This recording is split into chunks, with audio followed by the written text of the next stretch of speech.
हमें जिन्हें अपना भी पता नहीं है उन्हें भगवान के नाम का पता है, और हम उसे ले लेंगे और दोहरा लेंगे आधा घंटा और एक तृप्ति की सांस लेके घर लौट जाएंगे कि हमने भगवान का नाम लिया। इससे बड़ी झूठ और कुछ भी नहीं हो सकती, इससे बड़ा असत्य और क्या हो सकता है।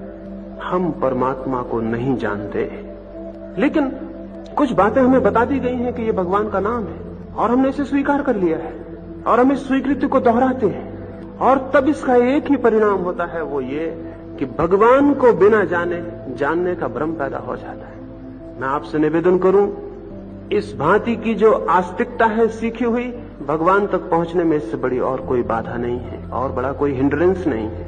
इसलिए तथाकथित आस्तिक शायद ही कभी भगवान को जान पाता हो, क्योंकि खोजने के पहले उसने मान लिया, जानने के पहले उसने जान लिया, पहचानने के पहले उसने पहचान बना ली, जो कि बिल्कुल असत्य होगी।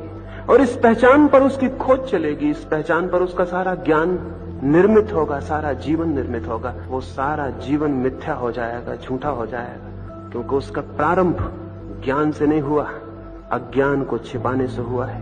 क्या ये उचित न होगा ईश्वर के खोजी को, परमात्मा की तलाश में गए हुए व्यक्ति को, या सत्य के अनुसंधान में लगे हुए मनुष्य को, या जीवन के अर्थ को जो खोजने निकला है उसको, क्या सबसे पहले ये उचित न होगा कि वो ये जान ले कि वो कुछ भी नहीं जानता है? क्या ये प्राथमिक सीढ़ी न होगी कि वो अपने निपट और गहन अंधकार को और अज्ञान को स्वीकार कर ले?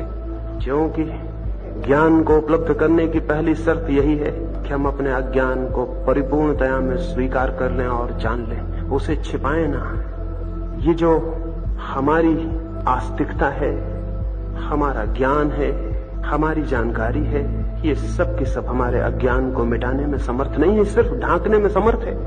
और ढका हुआ अज्ञान खतरनाक है, और उस अज्ञान से निकली हुई व्याख्याएं और भी खतरनाक हो जाती हैं। और तब हमारी समझ इस तरह की होती है, हिंदू एक तरह का भगवान बनाता है, मुसलमान दूसरे तरह का भगवान बनाता है, क्रिश्चियन तीसरे तरह का भगवान बनाता है, दुनिया में न मालूम कितने तरह के भगवान पैदा हो जाते हैं। क्योंकि हर एक अंधा आदमी अपने अंधेपन में कोई कल्पना करता है और उस कल्पना को समझ लेता है कि भगवान है। फिर इन कल्पनाओं पर झगड़े होते हैं, फिर इन कल्पनाओं पर हत्याएं होती हैं। 3000 साल से धार्मिक आदमी एक दूसरे की हत्या कर रहे हैं, एक दूसरे का मंदिर तोड़ रहे हैं, किताबें जला रहे हैं, आग लगा रहे हैं। बड़ा पागलपन है।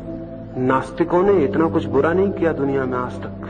नास्तिकों के ऊपर कोई बहुत बड़े अपराध नहीं है, न तो मकान में आग लगाने के, न लोगों की हत्या करने के, न स्त्रियों पर बलात्कार करने के, न मंदिर मूर्तियां तोड़ने के, न मस्जिदें जलाने के।